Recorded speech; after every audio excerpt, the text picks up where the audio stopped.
1912, in the December issue of Truth magazine, George R. Conroy states of banker Jacob Schiff, Mr. Schiff is head of the great private banking house of Kuhn, Loeb & Co., which represents the Red Shield's interests on this side of the Atlantic.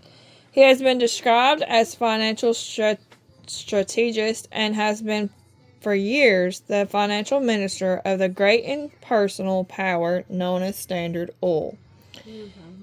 He was hand in glove with the Harrimans, the Goulds, and the Rockefellers in all their railroad enterprises and has become the dominant power in the railroad and financial power of America.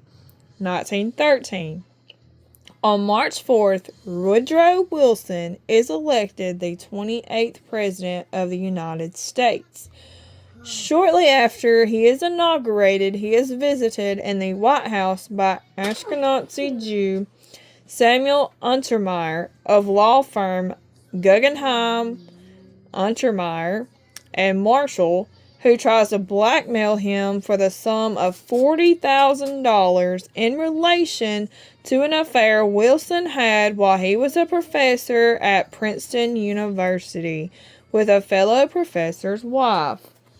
President Wilson does not have the money, so Untermeyer volunteers to pay the $40,000 out of his own pocket to the woman Wilson had had the affair with, on the condition that Wilson promised to appoint to the first vacancy on the United States Supreme Court a nominee to be recommended to President Wilson by Untermeyer. Wilson agrees to this.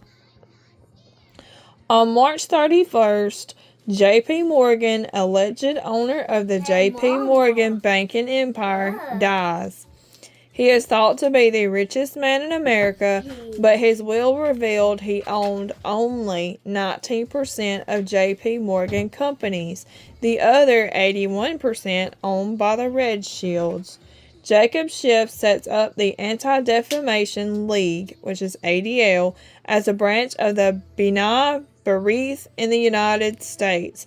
This organization is created for the purpose of identifying anyone who questions or challenges the unlawful actions of elitist Jews or the Red Shield global conspiracy as anti-Semitic and against the Jewish race as a whole.